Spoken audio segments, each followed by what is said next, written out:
Jeremias, capítulo 6, verso de número 16. Bendito seja Deus que nos concede a oportunidade de estarmos neste momento anunciando o bendito e o doce e incomparável amor de Jesus Cristo, cumprindo a diretiva divina dada à Igreja de Jesus, que ela fosse e enquanto andasse, percorresse, peregrinasse nesta terra, ela deveria anunciar o Evangelho de Jesus Cristo. E aqui estamos nós nesta noite, cumprindo o mandato do Senhor. Que Deus seja hoje, para todo sempre, louvado por isso.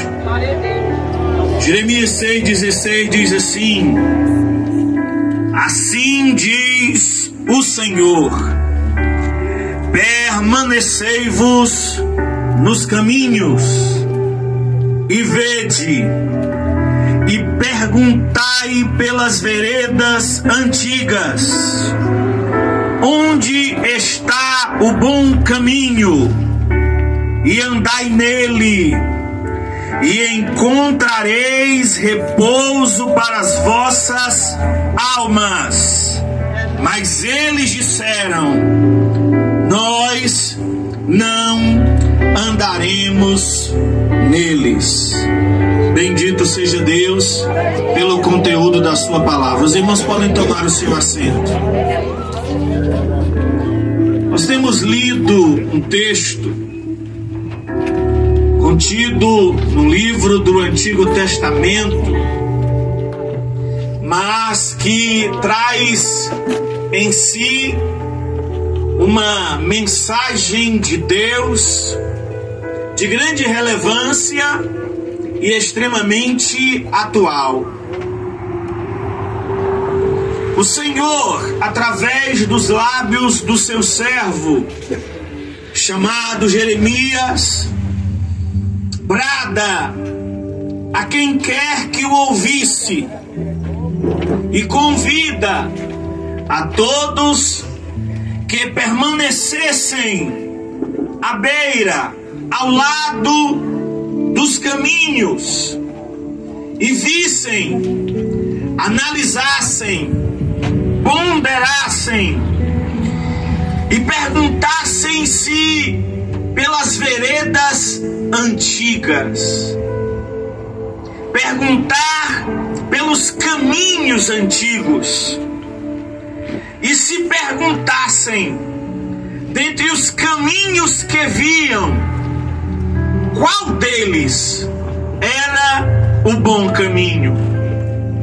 E o conselho dado pelo Senhor é que, quando o homem, ao se indagar qual era o bom caminho, quando tivesse a certeza, a resposta a essa pergunta, o conselho de Deus é muito claro e objetivo: ande nele, trilhe nele, siga por ele, porque há uma recompensa para aqueles que o encontram e que andam nele.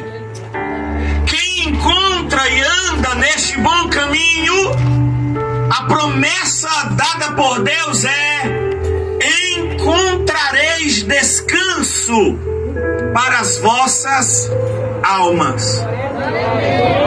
Entretanto, o versículo termina não com esta promessa positiva. O versículo termina com uma resposta negativa dada pelo povo: não andaremos nele. Este texto me faz refletir, me faz pensar que este convite de Deus ainda permanece inalterado. E nesta noite nós o repetiremos a todos aqueles que ouvem este culto. Analisem os caminhos, vejam as rotas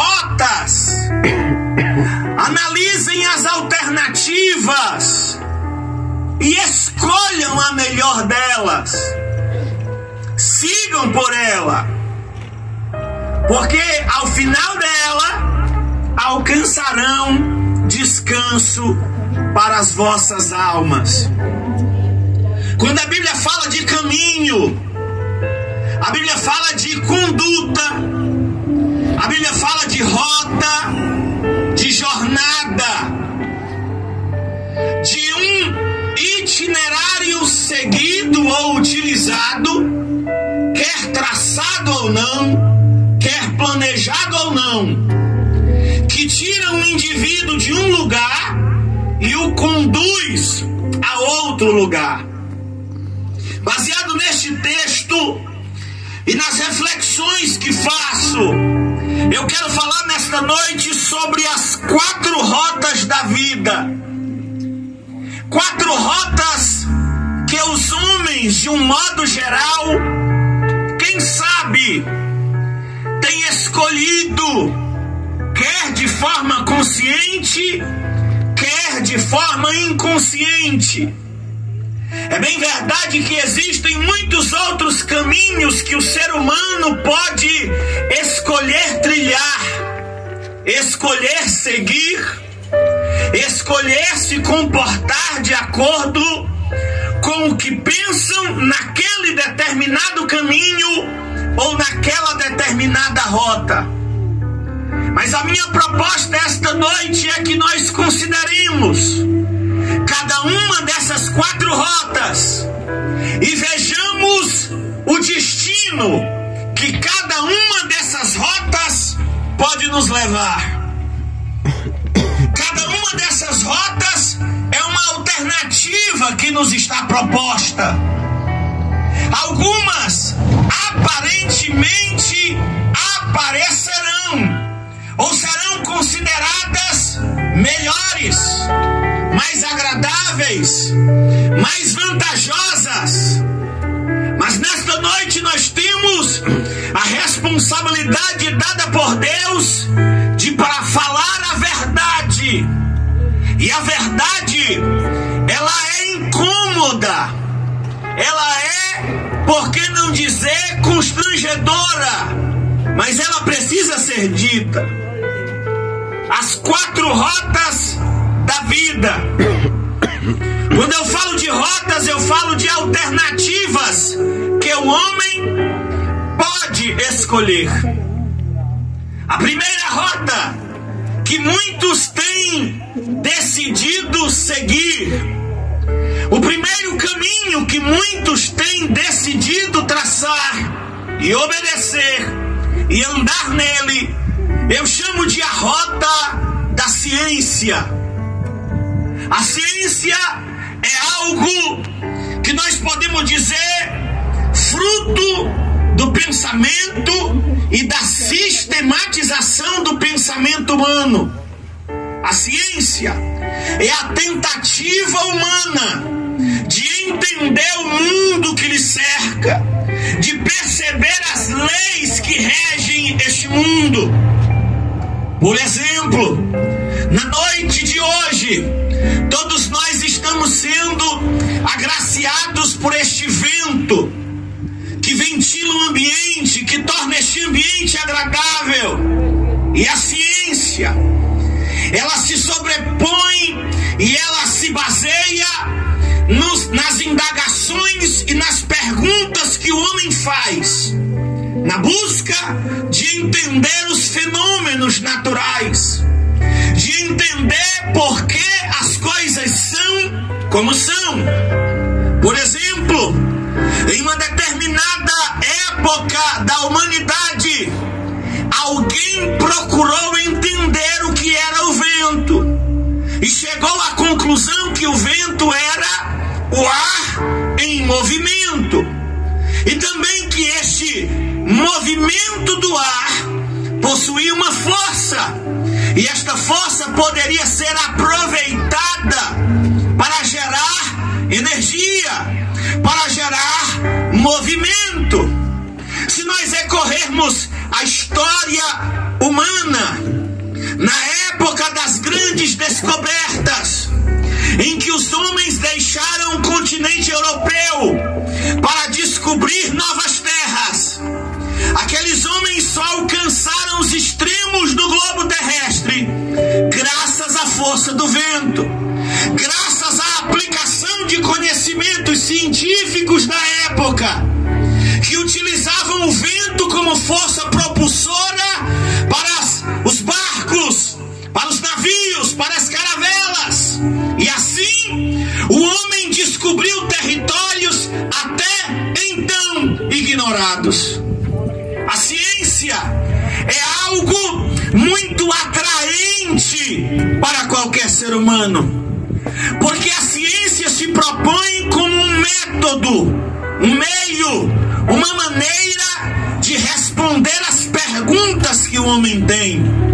Meus amigos e amigas, permitam-me dizer que Deus nos fez seres curiosos. Foi Deus que nos fez assim. Ele colocou dentro de nós uma inquietação, uma série de perguntas.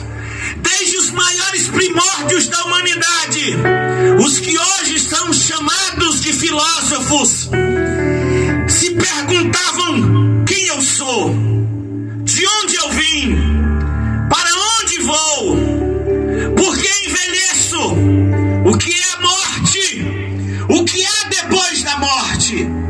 As perguntas dos homens e a busca de responder tais perguntas foram o embrião, foram o começo do que nós temos como ciência.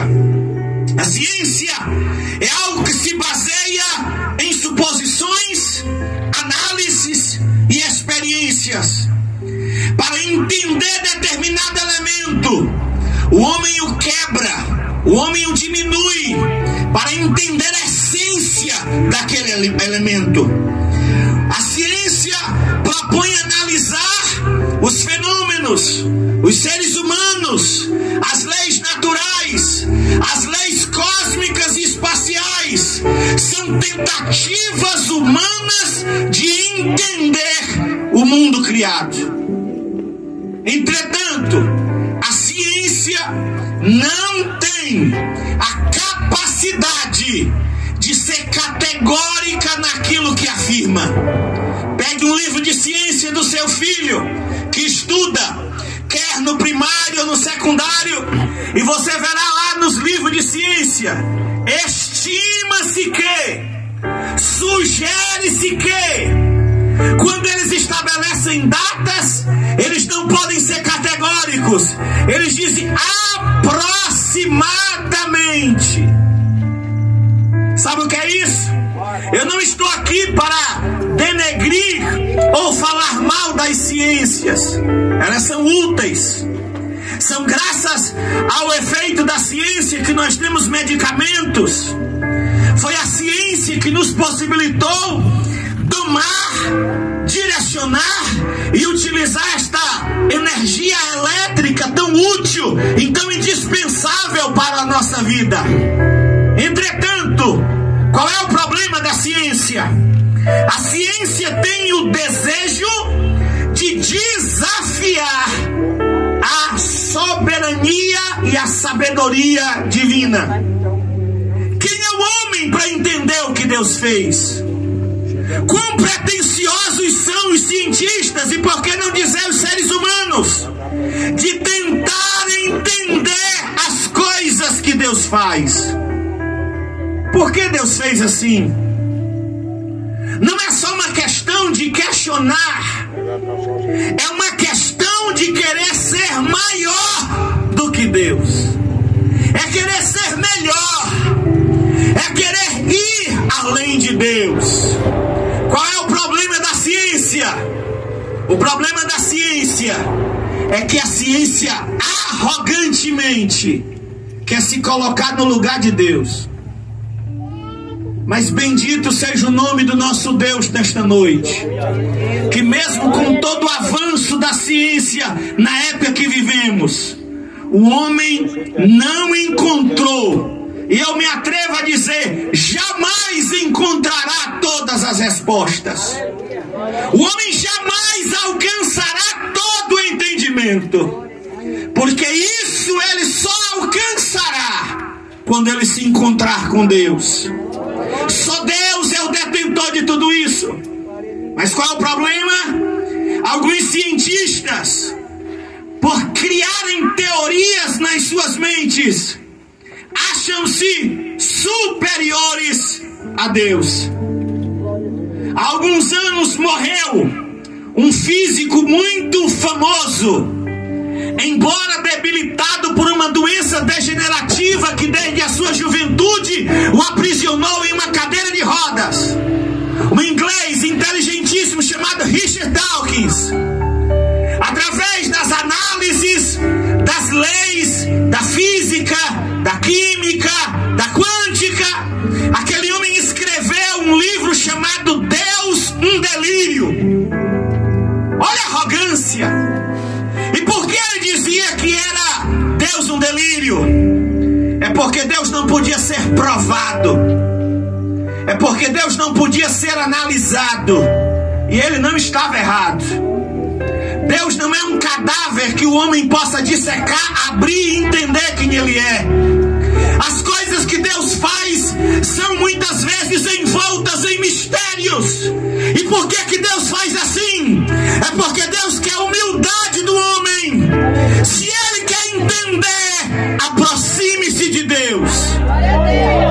O problema é que muitos têm escolhido a rota da ciência, têm se iludido na arrogância dos seus próprios pensamentos e das suas ideias, e têm se esquecido de buscar a Deus.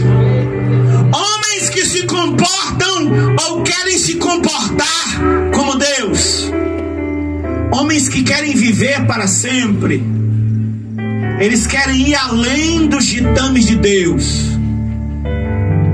E eu digo com muita fé, porque eu creio nesta palavra que eu estou pregando: ninguém conseguirá transpor os princípios que o próprio Deus estabeleceu. A Bíblia diz que está ordenado aos homens viver, e quando eles chegam na classe dos 70 e 80, o que sobra disso é cansaço, fadiga. Mas a ciência propõe ao homem não envelhecer e não morrer. Existem propósitos, projetos, ideias de transferir a consciência de um homem enquanto ele vive, através da inteligência artificial, e transportá-la para um outro corpo que não envelheça, não adoeça e portanto não morra. Me permita dizer com muita sinceridade, mas também com muita autoridade: só Deus tem a propriedade de criar. Só Deus tem essa característica de criador. Me mostre um homem, por mais sábio que seja, que tenha conseguido do pó construir um ser humano. Quem consegue reproduzir a maravilhosa criação de Deus? Este pequeno homem que está aqui falando, pouco mais de 200 ossos, cerca de 15 litros de água. Sabe quantos neurônios Deus colocou aqui dentro de mim? Mais ou menos 30 trilhões de neurônios, minúsculos, ligados harmoniosa e perfeitamente. Nós só pensamos, raciocinamos, aprendemos, falamos, nos relacionamos porque Deus nos fez assim. E não há computador no mundo que tenha a complexidade do cérebro que Deus colocou dentro de você. Deus, em sua sabedoria, colocou dentro de nós uma bomba, uma espécie de motor chamado coração, o músculo mais forte de todo o corpo, capaz de bombear milhões de litros de sangue por mais de décadas ou mais de um século. Sabe quem faz uma máquina tão perfeita? Deus. Sabe por que eu estou falando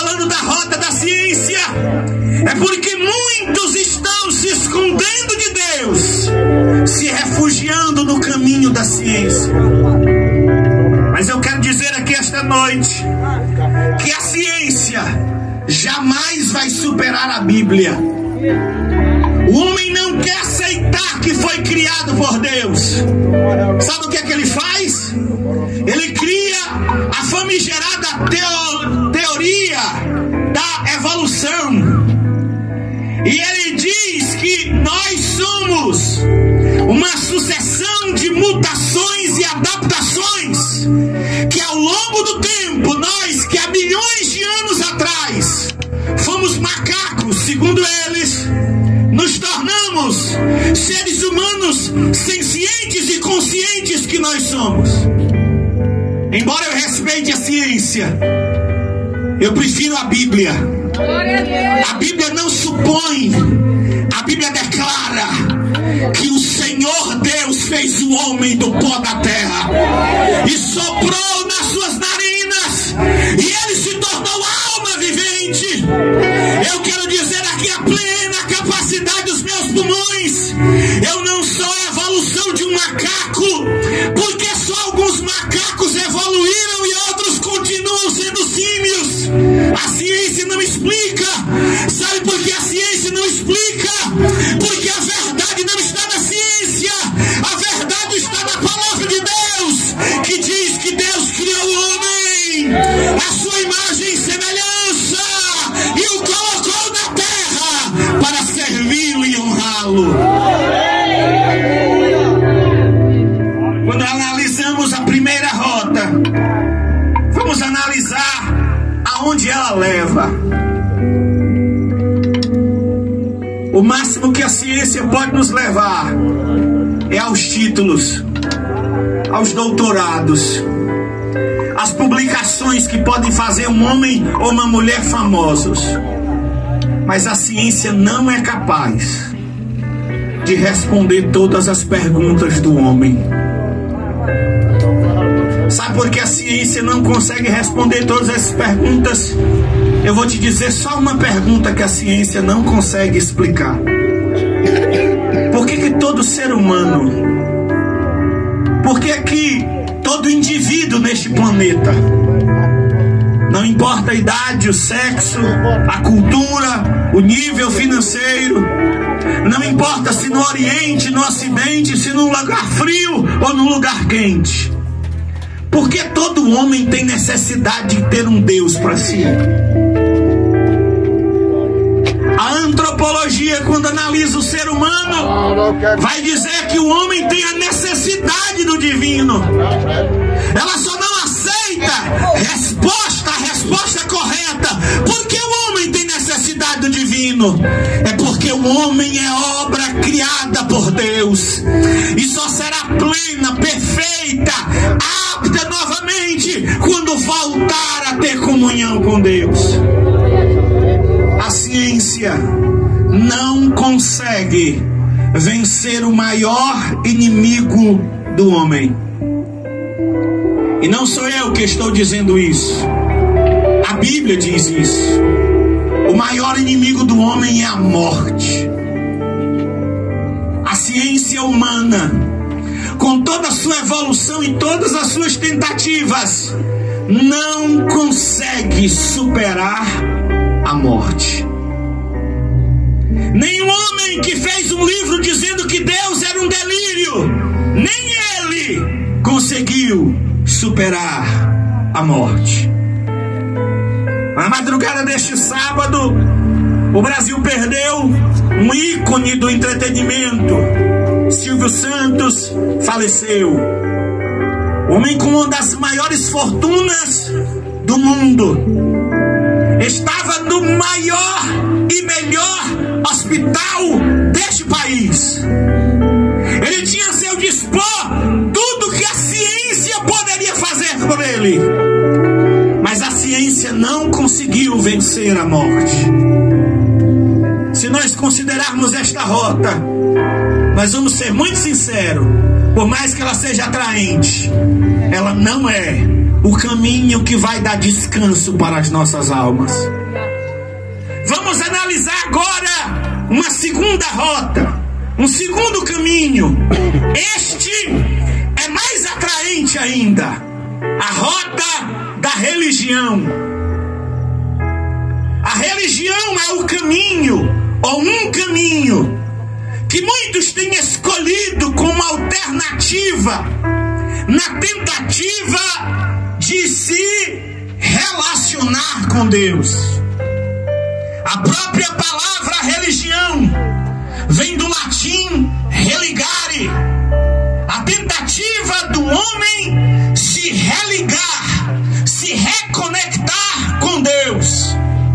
Agora pense por um minuto, como nós caracterizamos as religiões?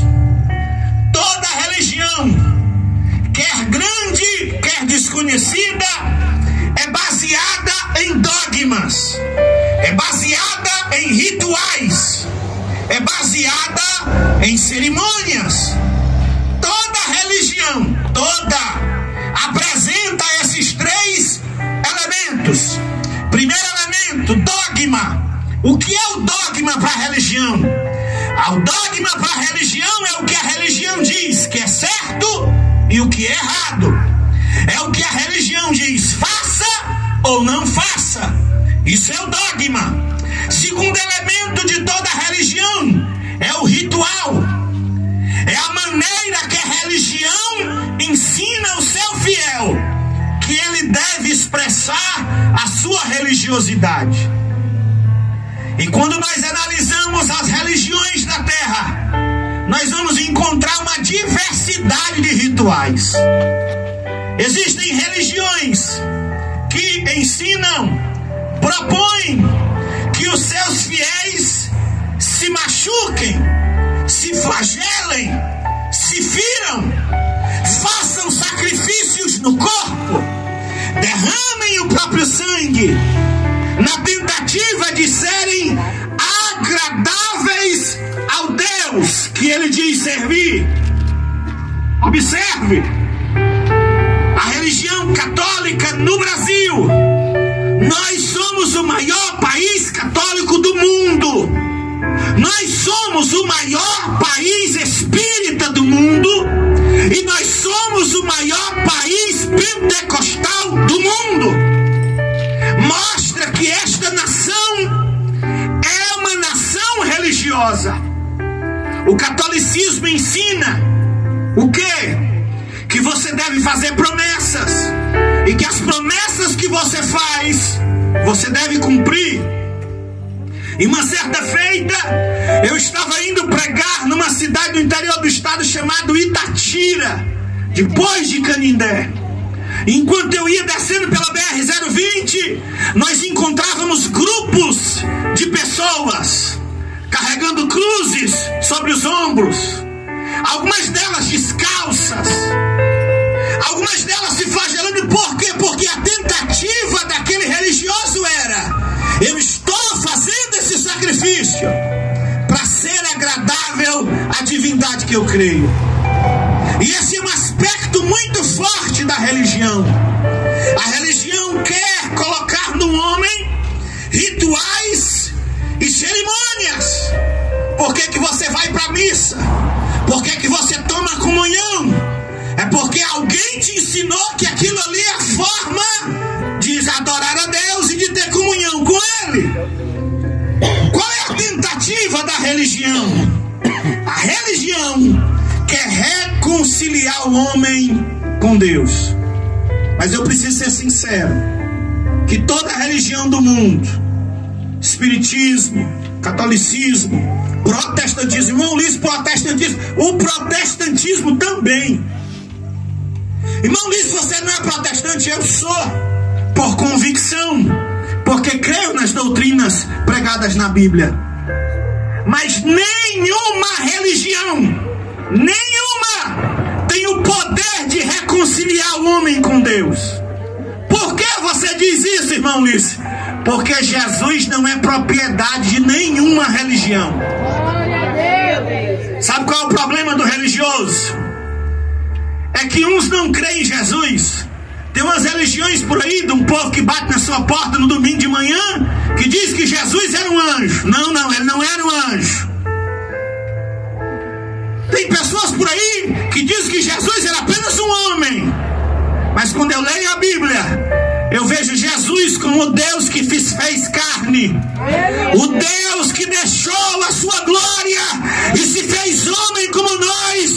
morreu na cruz para nos dar a vida eterna. Esse Jesus não é propriedade de nenhuma religião. Podem colocá-lo num crucifixo e pendurá-lo no pescoço. Não é propriedade dela. Eu me atrevo a dizer, Jesus não é propriedade da igreja evangélica. Não. Jesus é maior do que as religiões. Ninguém aqui tem Jesus numa caixa de sapato. Coloca ele, conduz ele, determina o que ele faz ou deixa de fazer. Nós é que somos propriedade dele. O caminho da religião é muito atraente, porque se propõe reconciliar o homem com Deus. Mas sabe qual é o problema da religião? A religião se torna uma distração. No momento como esse, que nós pregamos o Evangelho e convidamos uma vida para encontrar-se Jesus, encontrar-se com Jesus, qual é a desculpa que a pessoa usa? A sua religião. Não, mas eu já tenho religião. Você crê em Jesus? Creio. Será que crê mesmo? Você já conhece Jesus? Conheço. Será que conhece mesmo? Quem conhece Jesus é transformado por Ele. Quem tem um relacionamento com Jesus é nova criatura. As coisas velhas se passaram e tudo se fez novo. Quem conheceu Jesus não vive escravizado pelo álcool. Quem conheceu Jesus não precisa da prisão das drogas. Quem conheceu Jesus não precisa recorrer à feitiçaria, à macumbaria. Quem conheceu Jesus vive novidade de vida.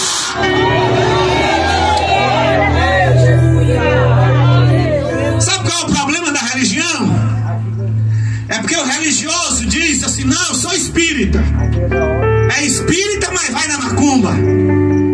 É espírita, mas mata galinha para prejudicar os outros. Que religião demoníaca é essa, irmão? Que pede sangue de vítimas para fazer o mal aos outros. E alguém ainda tem a coragem de dizer que conhece Jesus, conhece coisa nenhuma. Onde você vai entender que alguém que conhece Jesus mata um bode para matar um ser humano? É mentira de Satanás. E se eu estou pregando assim, é porque alguém que está me ouvindo precisa ser liberto dessa mentira diabólica. A feitiçaria é engano de Satanás. É uma religião das trevas que aprisiona o homem. Nesta noite nós proclamamos nesse lugar Jesus de Nazaré, vida e verdade, luz que liberta.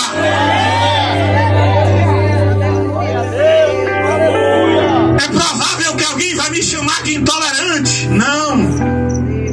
Eu conheço a lei, viu? Aqui é um culto. A Constituição brasileira diz que eu sou livre para me reunir, me cultuar e expressar minha fé. Isso não é intolerância. Isso é Bíblia Sagrada.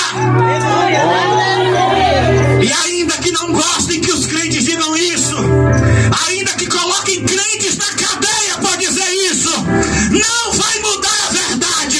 Só Jesus liberta. E eu penso, irmão, que botar crente dentro das prisões vai ser um tiro no pé de Satanás.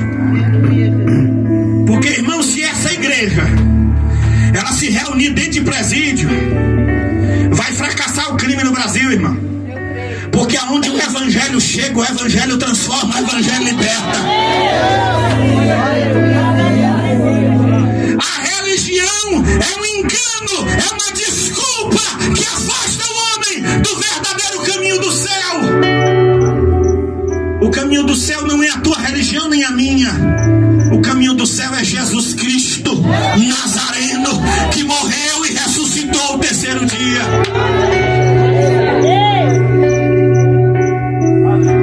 Tem crente com medo porque eu estou falando isso. Que tipo de crente é você, camarada? Que espírito é esse que você recebeu? Está com medo de alguém fazer biquinho, alguém ficar incomodado? A verdade verdade liberta. Chega de pregar evangelho de açúcar para diabético. Não pregar a verdade, não denunciar o pecado. É tempo da igreja se levantar como profeta da terra. Terceira rota que o homem escolhe. E eu me atrevo a dizer, irmão, essa é a rota mais sedutora. É a que mais engana. E a que mais escraviza. A rota da riqueza. Porque sejamos sinceros, quem não quer ser rico? Se você for estudar a história, todas as guerras, tudo que o homem fez de conflito, foi querendo dinheiro, riqueza, poder, a fama que a riqueza confere. Quem não quer ser homenageado? Quem não quer ser amigo de gente rico? Mora numa casa confortável? Tem influência na sociedade? Todo mundo quer ser amigo do rico. Não falta mulher interessada no rico. O rico desfruta a vida. Enquanto eu e você batemos ponto no nosso trabalho, o rico está numa praia tomando suco de abacaxi debaixo de um guarda-sol, aproveitando o clima e a maré. Quem não quer ser rico? O rico tem muitos amigos, a própria Bíblia diz. Mas o pobre, quem lembra do pobre? O rico consegue superar barreiras de relacionamento. Já prestou atenção que não tem nenhum rico chato? Todo rico é engraçado.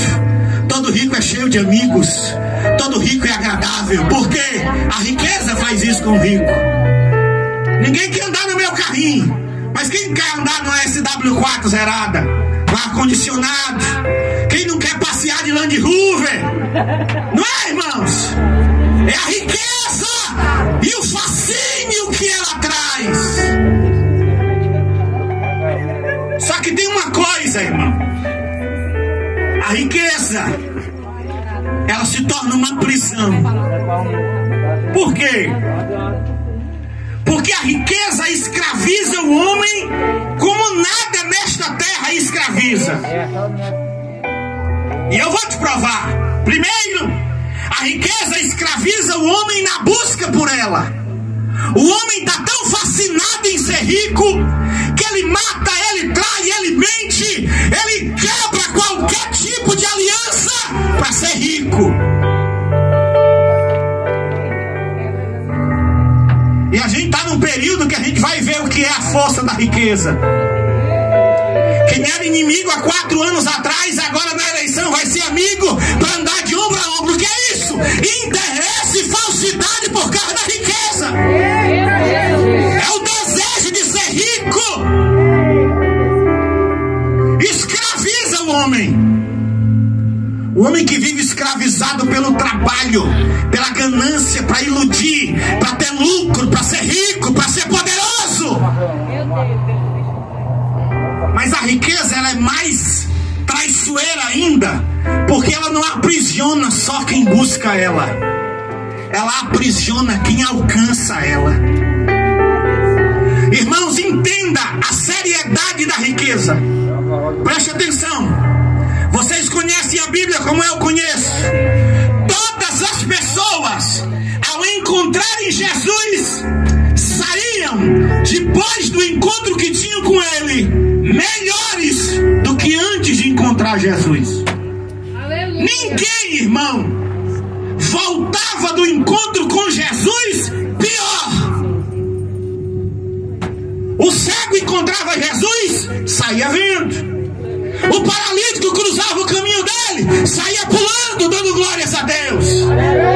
Até um velório, se encontrasse Jesus, acabava, Jesus ressuscitava e a festa era estrondosa na região.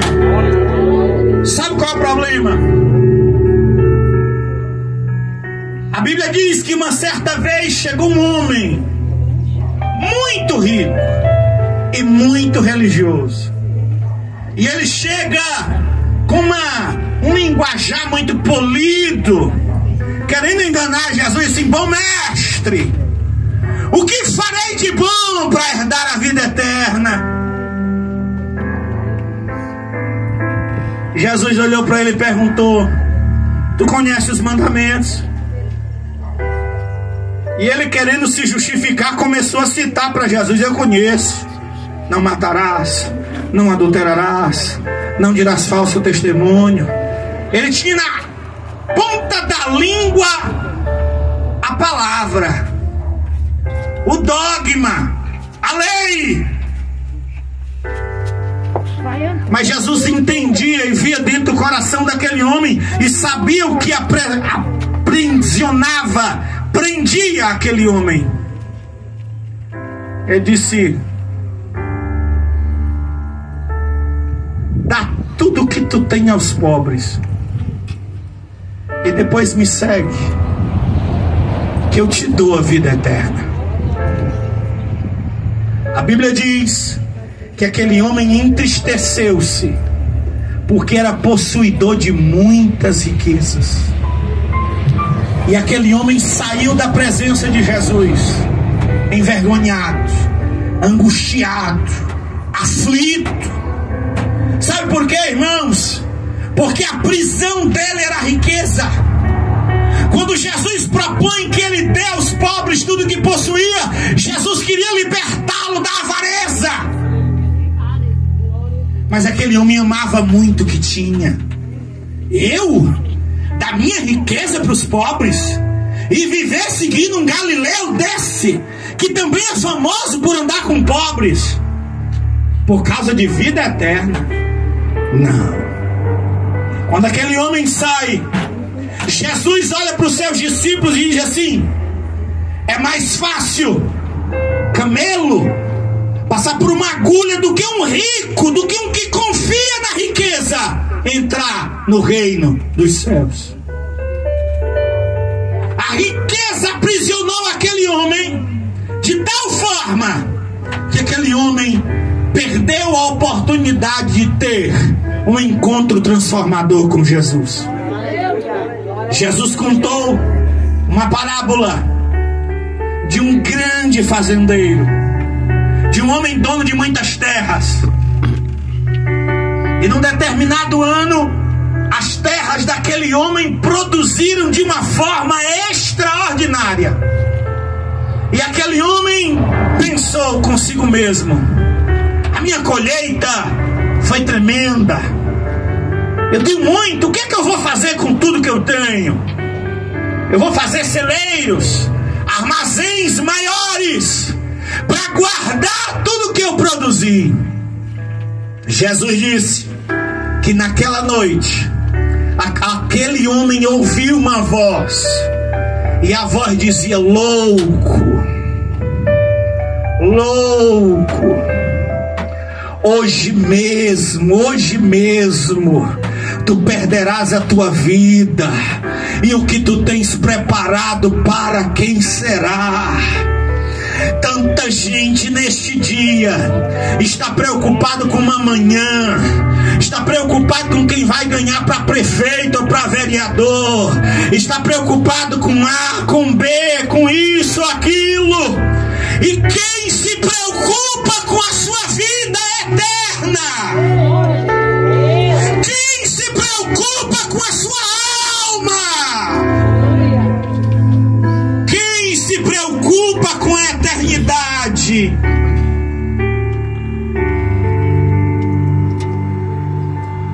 A ciência não é o melhor caminho. A religião não é o melhor caminho.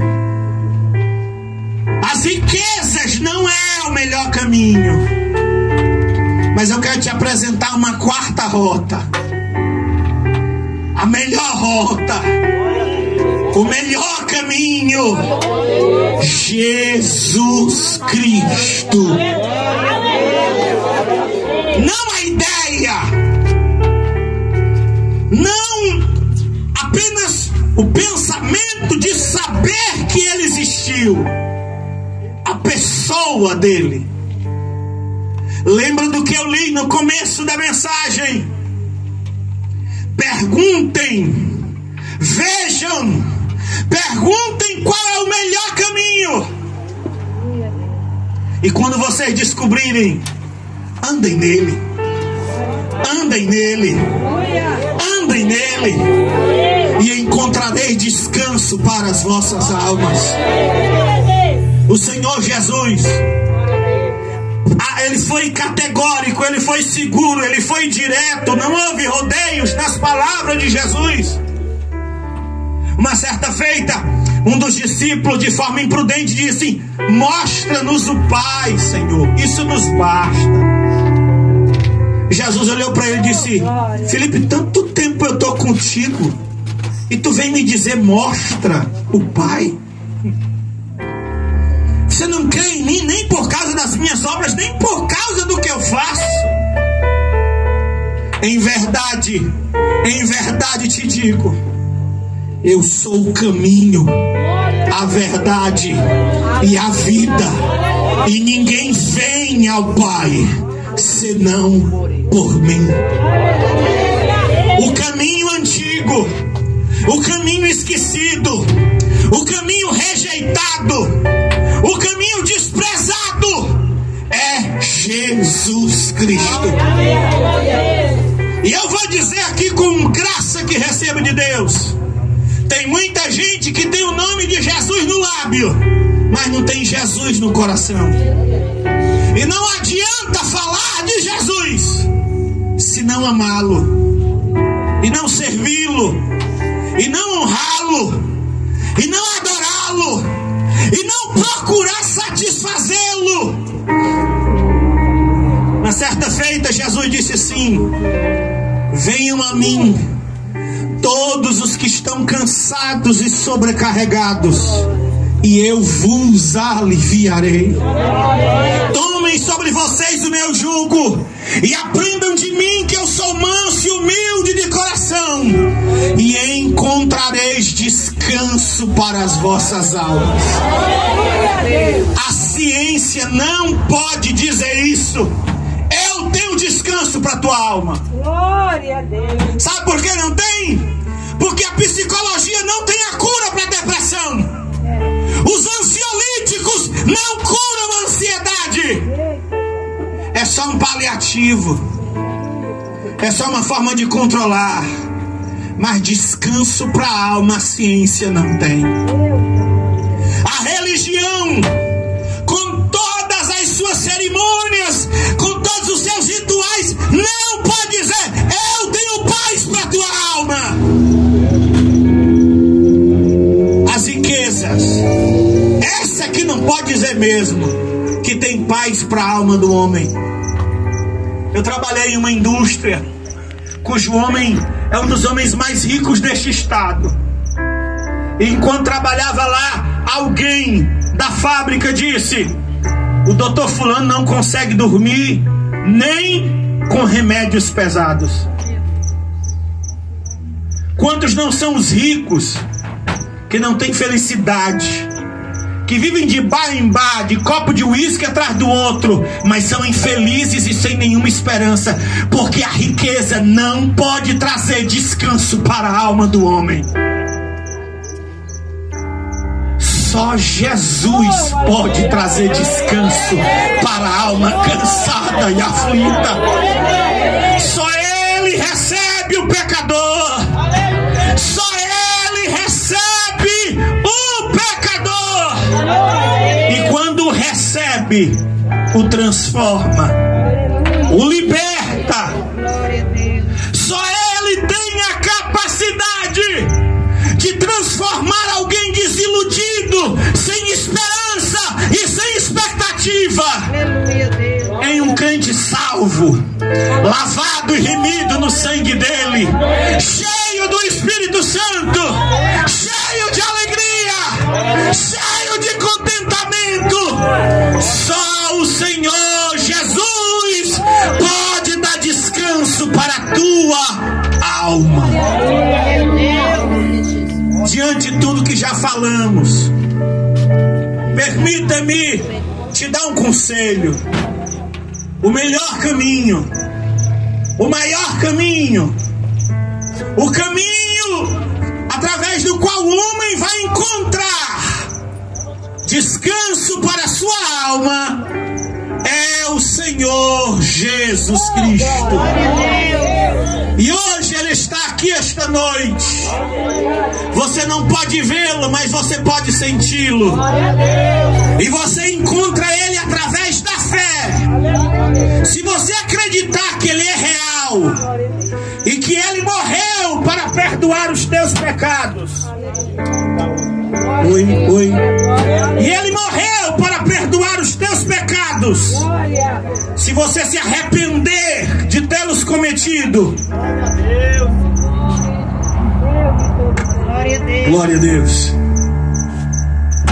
E se você decidir aceitá-lo como Senhor e Salvador da sua vida, Ele vai perdoar os seus pecados. Ele vai escrever o seu nome no livro da vida. E Ele dará descanso para a tua alma. Nós não temos a capacidade de perdoar os teus pecados, mas nós estamos te apresentando aquele que pode perdoar todo e qualquer pecado.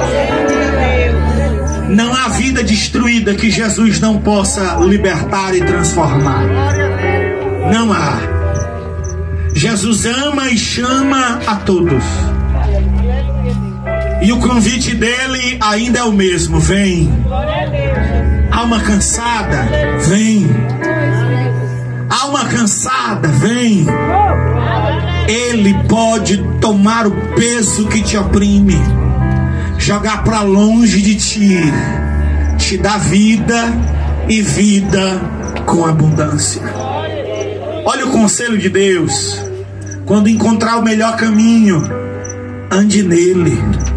Você vai encontrar descanso para as suas almas. Eu quero fazer uma pergunta aqui esta noite. Quem já encontrou este caminho chamado Jesus e que já tem descanso para a sua alma? Levante uma de suas mãos. Deixa eu ver você. Cadê? Cadê os crentes? Lavados, remidos pelo sangue de Jesus, perdoados por Deus, habitados pelo Espírito Santo, que creem em Jesus e o esperam, e que têm uma vida cuja alma está leve. Por que a nossa alma está leve? É porque não há nenhuma condenação para quem está em Cristo Jesus. Uma certa vez pegaram uma mulher em um flagrante adultério, esqueceram um homem e arrastaram a mulher violentamente, a jogaram aos pés de Jesus e disseram assim: Jesus, está escrito na lei de Moisés que essas mulheres devem ser apedrejadas. O que o Senhor diz? Jesus momentaneamente os ignora, porque sabia que eles estavam ali tentando prová-lo. Depois de muita insistência, Jesus, de forma gentil e educada, diz assim: aquele dentre vós que estiver sem pecado, seja o primeiro a tirar pedra contra esta mulher. E a Bíblia diz que um após o outro, do mais velho ao mais moço, todos saíram confundidos e envergonhados. Só Jesus podia condenar aquela mulher. Jesus olha para aquela mulher e diz assim: mulher, onde estão os teus acusadores? Ninguém te condenou? Ela disse: ninguém, Senhor, nem eu tampouco te condeno. Vai em paz e não peques mais. Sabe por que Jesus disse vai em paz? Era para dar descanso para a alma afetada e afligida daquela mulher. Porque paz para a alma do homem só Jesus pode dar. Eu quero saber, eu quero convidar. É um convite. Não é medo, não é constrangimento, não é forçado, não é convite. Hoje você ouviu falar de 4 rotas: a da ciência, a da religião, a das riquezas e a Jesus. Qual é o caminho que você escolhe hoje? Se você escolhe Jesus, saia do seu lugar e venha até aqui, porque está escrito: aquele que me confessar diante dos homens, eu também o confessarei diante de meu Pai que está no céu. Mas o contrário também é verdadeiro. Todo aquele que me negar, que se envergonhar de mim, das minhas palavras diante dos homens, também eu me envergonharei diante de meu Pai que está no céu. É preciso que o homem se arrependa dos seus pecados e confesse a Jesus como seu Senhor e Salvador. Você tem essa oportunidade. O convite hoje é feito para você. Se você deseja ter um encontro com Jesus, ser perdoado dos seus pecados e receber o perdão e a vida eterna, saia do seu lugar e venha até aqui à frente. Essa saída para cá é a sua confissão, é a demonstração exterior, que você decide entregar a sua vida, a sua alma, o seu futuro a Jesus. Onde está a primeira pessoa? É um convite. Se você está cansado, sobrecarregado, se você não dorme, não tem paz, não tem esperança, não tem tranquilidade na sua vida, se a sua alma é massacrada pela angústia, Jesus te chama. Venha a Cristo. Alma cansada, entrega o motivo do teu cansaço a Jesus. Ele é quem tem perdão. É Ele quem tem a vida eterna e abundante. Não sou eu, não são esses pastores, não é nem mesmo esta igreja que está aqui atrapalhando o trânsito aí. Não. Esta igreja só vem aqui para anunciar quem pode fazer. E quem pode fazer é Jesus. Alguém que queira entregar-se a Jesus esta noite, sai do seu lugar e vem aqui. Eu quero deixar claro para você que aqui ninguém está procurando prosélitos. Ninguém está preocupado em números. A nossa preocupação é a sua alma. Sabe o que é que pesa dentro do meu coração quando eu faço um apelo como esse? É a realidade dura de que muitas pessoas no inferno terão a lembrança clara. Quantos convites eu disse não? Quantas vezes eu ouvi os crentes chamando-me para entregar-me a Jesus e eu disse não. Eu disse hoje não. Eu não estou preparado, deixa para depois. Eu vou me preparar. Nunca você vai conseguir se preparar. Hoje é o dia aceitável da sua salvação. Eu não quero, e também Jesus não quer que a sua alma se perca no inferno. Ele não tem prazer que nenhum homem se perca. O desejo dele é salvar todo homem que, arrependido, recorrer a ele e pedir ao seu socorro. Você tem essa oportunidade.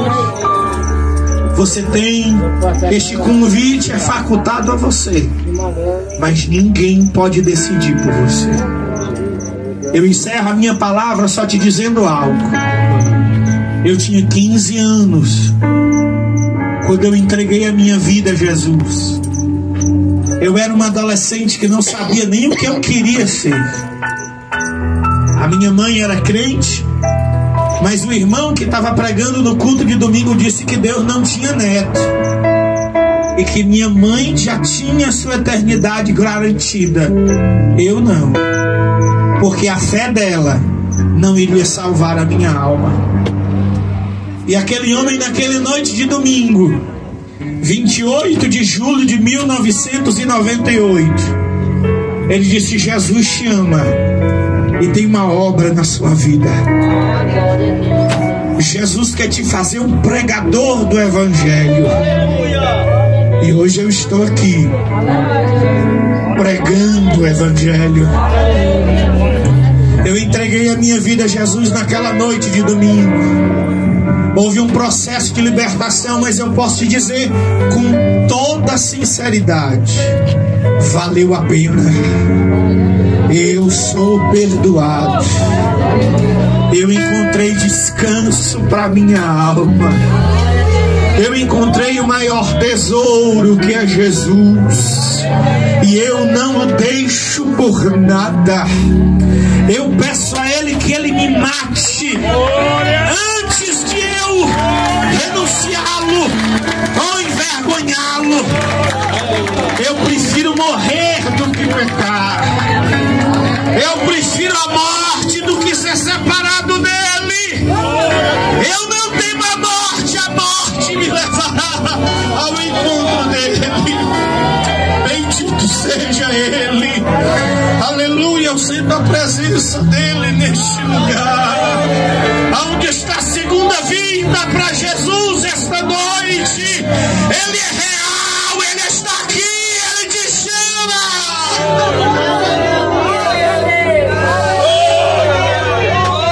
Eu entreguei a minha vida jovem, hoje eu já sou um homem com 41 anos e eu te digo, eu sou muito feliz. Eu sou o homem mais feliz desta terra. Eu sou o homem mais rico desta terra. Nada nesta terra se compara ao que mora no meu coração.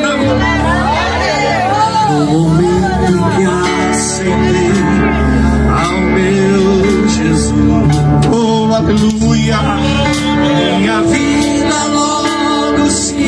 Jesus salva a criança, Jesus salva o jovem, o homem, a mulher, o idoso. Encontrei. Jesus salva o viciado, e hoje já. Jesus salva o feiticeiro, mas Jesus salva o ladrão, o homicida, ele salva. E amar o próximo também. Se ninguém te aceita, ele te aceita.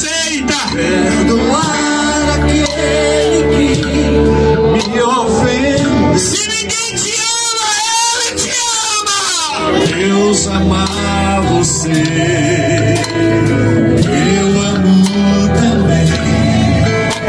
Por isso é que eu estou sempre assim. Se ninguém se importa com você, ele se importa com você. Estará. Ele nos trouxe aqui para falar dele para você. Sempre ele se importa com você. Contigo eu aprendi a perdoar.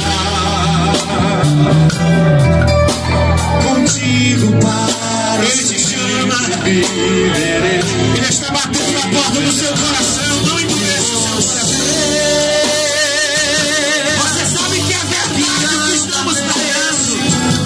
É verdade o que estamos dizendo. Aprenda a perdoar o teu irmão.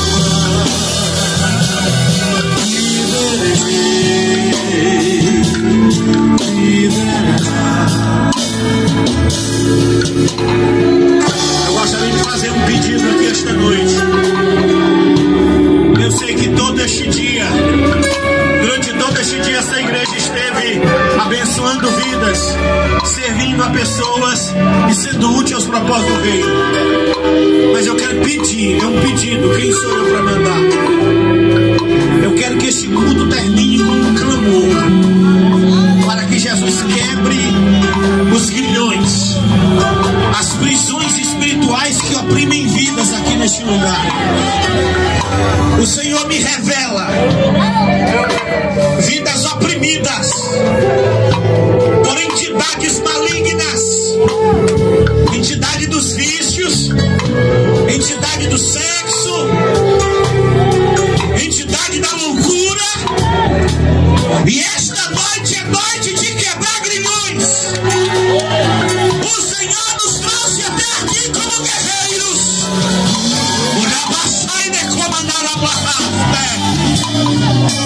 Não temos que nos envergonhar do poder de Deus.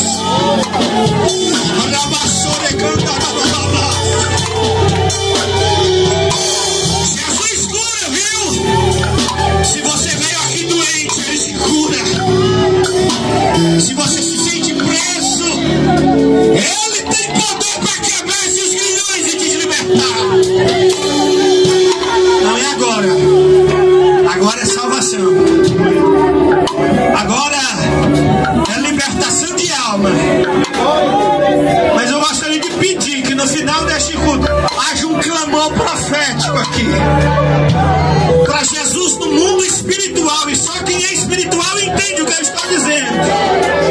Despedace os tronos, despedace os altares.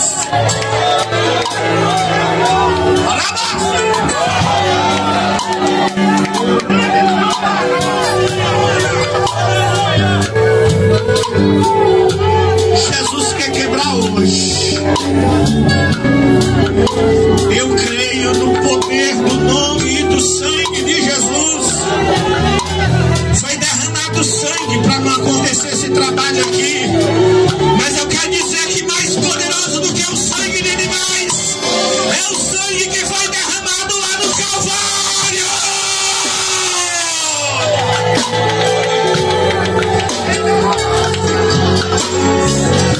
É mais poderoso do que qualquer demônio, do que qualquer poder das trevas.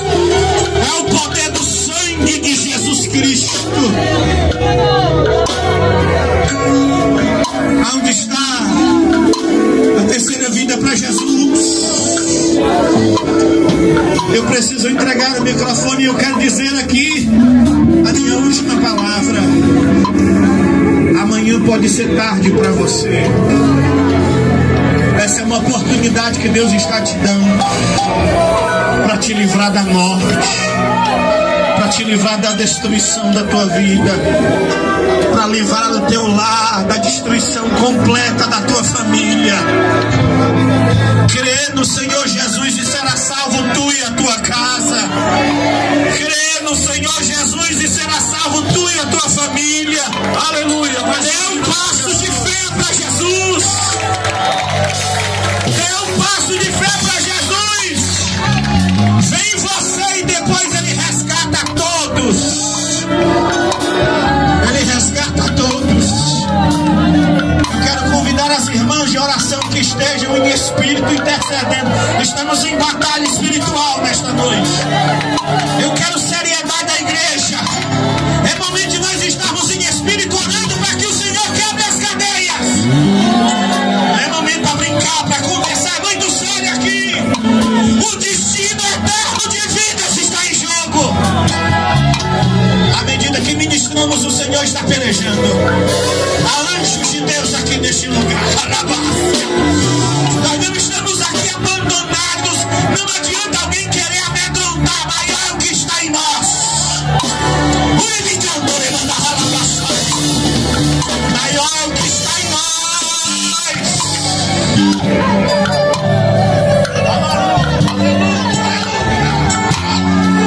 Onde está mais uma vida para Jesus?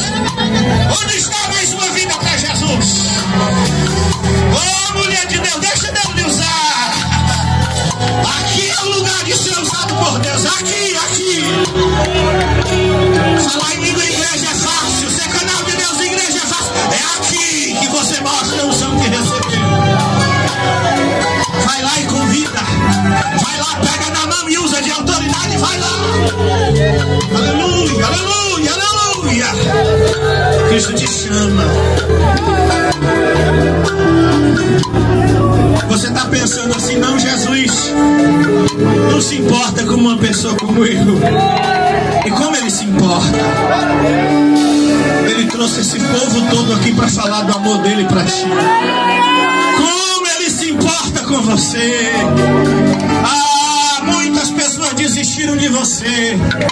Muitos tentaram te ajudar, mas desistiram porque eram limitados e não tinham força para resolver o problema. Mas nesta noite eu estou te apresentando alguém que tem força, que tem todo o poder no céu e na terra. Ele tem poder para libertar você do álcool. Ele tem poder para libertar você das drogas. Ele tem poder para libertar você da criminalidade. Ele tem poder para te arrancar do mundo das trevas. Ele tem poder para te arrancar do engano. E Ele se importa com você. Ele nos trouxe aqui para isso.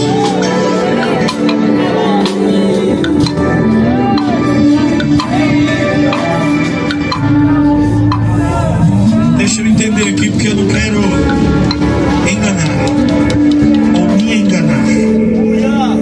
moça está entregando a sua vida a Jesus? Essa moça está entregando a sua vida a Jesus, moça? Crê em Jesus como seu Senhor e Salvador e quer servi-lo? Sim? Sim? Eu gostaria de ouvir sua voz. Diga sim bem alto. Esse rapaz está se reconciliando. É uma ovelha que está voltando para a presença do Pai. Dá uma salva de palmas bem bonita para Jesus, igreja. Louvado seja Deus. E essa senhora